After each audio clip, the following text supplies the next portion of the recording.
standing at the podium during my promotion party. She raised her champagne glass and smiled at my husband. "To the biggest loser I've ever known," she said. The laughter that followed shattered something deep inside me. I was the man being celebrated, yet I felt like the punchline of a cruel joke.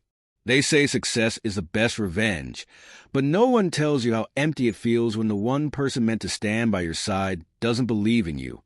For the past 10 years, I had built everything from scratch: a thriving real estate business, a dream home, and a reputation for turning every failure into a stepping stone. Yet my wife, Emily, always seemed to focus on the flaws rather than the achievements. Emily was my college sweetheart. Back then, she was radiant, ambitious, and magnetic, a woman who could own any room she entered. I loved her fiercely, but over the years, her once inspiring confidence turned into a weapon.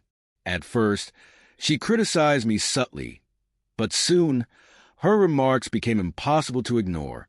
The promotion party at the downtown Hilton was supposed to celebrate our shared success. She had helped me pick the suit, choose the venue, and coordinate with my assistant. But as I stood there listening to her cruel toast, I realized she had planned the evening for her own spotlight.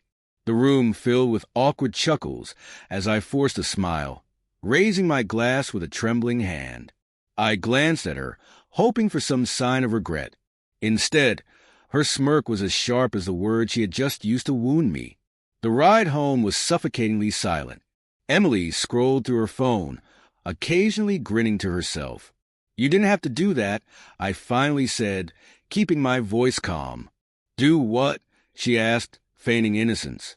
"Humiliate me. Call me a loser in front of everyone." Her laugh was cold. "Oh, come on, David. Don't be so dramatic. It was a joke. Besides, it's not like they don't already think it." Her words cut deeper than the toast ever could. My grip on the steering wheel tightened as anger simmered beneath the surface. Later that night, while sitting in my home office with a glass of scotch, unease gnawed at me. My phone buzzed with a text from Emily. "Except it wasn't meant for me. Can't wait to see you tomorrow. He's so pathetic." The words burned into my brain. My heart raced as the realization dawned. She was talking about me. In the days that followed, I started paying closer attention. Her late-night phone calls, sudden business trips, and the way she disappeared into the bathroom with her phone. All of it painted a damning picture. One evening, after she left for yoga, I followed her. At a dimly lit restaurant, I saw her laughing intimately with another man. She leaned in, resting her hand on his arm, her smile warmer than it had been with me in months. The sight was a gut punch, but I didn't confront her, not yet. Instead, I started preparing. I combed through our finances and found unauthorized transfers to an account under her name. I hired a private investigator who uncovered photos, recordings, and a full dossier on her lover, Richard, a mid-level executive at her firm. The pieces fell into place like a puzzle designed to destroy me. Her cruel remarks, the humiliation, and the erosion of my confidence were all part of her narrative to justify her betrayal. But I wasn't the loser she thought I was.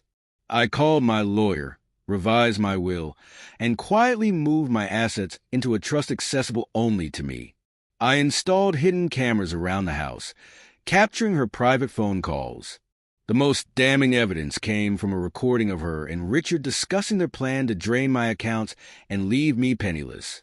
2 weeks later, Emily hosted a dinner party. Despite the growing distance between us, she insisted I attend. As she charmed our guests, I waited for the right moment. After dessert, I stood, clinking my glass for attention. "I'd like to make a toast," I said, my voice steady. Emily's eyes narrowed. "To my wife, Emily," I continued, turning to her, "for her dedication, ambition, and creativity. You've truly outdone yourself." The room fell silent as I clicked the remote, projecting the damning video onto the wall.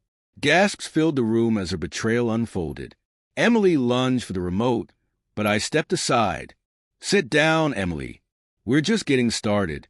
David, this isn't—" "Save it," I interrupted, my voice cutting through her protests. You call me a loser, but let me show you what a winner looks like. I revealed everything.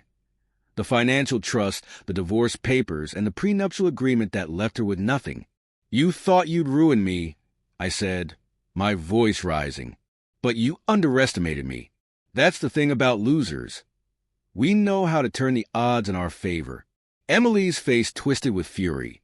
You think you're better than me? You're pathetic, David. Her words no longer stung. They only fueled me. I delivered the final blow. Her lover had been fired after an anonymous tip to HR exposed their affair. His marriage had also crumbled. I'm done being your punching bag, I said firmly. This is your mess to clean up now. Emily stormed out, slamming the door behind her. The silence that followed was deafening but welcome. In the weeks that followed, her life fell apart. She lost her job, her reputation, and the friends who had seen her true colors. Meanwhile, I found solace in the life I had rebuilt, a life free from lies and betrayal. Starting over was daunting, but it was liberating.